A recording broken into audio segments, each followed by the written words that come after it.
Imagine waking up one day with a profound realization. For the first time ever, you truly understand who you are. Not just the version molded by expectations, not the identity given to you by society, but the raw, unfiltered essence of your being. Think about it. How much of your life has been spent trying to fit into molds that were never meant for you? How many times have you silenced your own voice just to be accepted? But what if I told you that the happiness you crave, the freedom you desire, and the life you seek all begin the moment you find yourself? And the most powerful revelation of all, one that could change everything, comes at the end. The journey of self-discovery is not just a philosophical pursuit, it is the foundation of a meaningful life. From ancient wisdom to modern psychology, some of the greatest minds in history have sought to unravel its mystery. Today we embark on this journey together. If you've ever felt lost, uncertain, or trapped in a life that doesn't feel like your own, stay with me until the very end. Because what I'm about to share might just shift your entire perspective.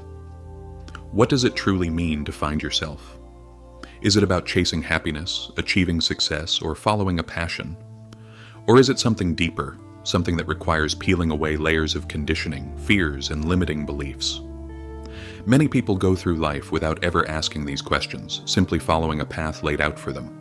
But those who dare to ask, who seek, are the ones who truly begin to live. Carl Jung, one of the most influential psychologists of all time, spoke about individuation, the process of becoming who you truly are. He argued that most people live as fragmented versions of themselves, disconnected from their deeper nature.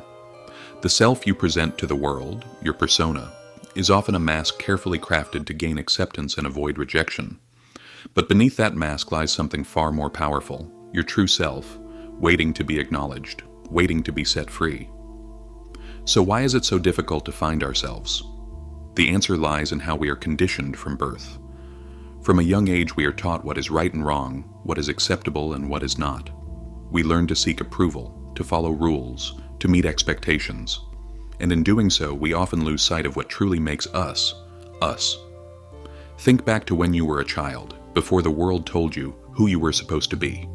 What did you love? What made you feel alive? That pure, unfiltered version of yourself still exists within you. Jean-Paul Sartre, a leading figure in existentialism, believed that people struggle because they try to live according to external definitions, rather than creating their own meaning. He argued that true freedom comes when we take full responsibility for defining who we are, rather than letting society do it for us. But this kind of freedom is terrifying for many, because it means there's no script to follow, only the path you carve for yourself. Now ask yourself, who are you when no one is watching? If there were no expectations, no judgments, who would you be? The answers to these questions are the first clues to finding your true self. And this process is not about becoming someone new, it's about uncovering who you have always been. For centuries, spiritual traditions have explored this concept. The ancient Greeks inscribed the words, "Know thyself," at the Temple of Apollo in Delphi, emphasizing that self-knowledge is the foundation of wisdom. In Eastern philosophy, the journey of self-discovery is often described as peeling away illusions, realizing that we are not merely our thoughts, our roles, or our past experiences, but something much deeper. The concept of moksha in Hinduism or nirvana in Buddhism represents liberation from false identities and illusions, a return to one's true essence. But here's the challenge: finding yourself requires courage. It means questioning everything you have been told, everything you have believed, and everything you have identified with. It means facing uncomfortable truths, stepping into the unknown, and sometimes even walking away from things that no longer align with who you are becoming. This is why many people avoid it. They prefer the familiarity of their old identity, even if it keeps them trapped. So where do you begin? The first step is awareness. Start observing yourself, your thoughts, your emotions, your reactions. Notice the patterns you've been living by. Are they truly yours, or were they given to you by someone else? The second step is exploration. Try new experiences, ask deep questions, allow yourself to be curious. Who are you beyond your job, your relationships, your past? And finally, embrace the discomfort. Growth never happens inside the comfort zone, but here's the most important thing to understand. This journey is not about finding a perfect, final version of yourself. It is about embracing change, evolution, and the endless unfolding of who you're meant to be.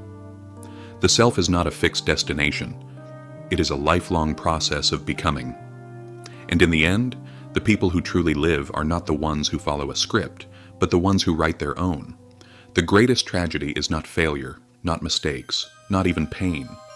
It is going through life without ever truly knowing yourself. Because when you find yourself, that is when life truly begins. But this is only the beginning. The real transformation happens when you take action, and in the next part we will go even deeper into the steps you can take to break free from false identities and step into your most authentic self. The most powerful revelation is still to come. Are you ready?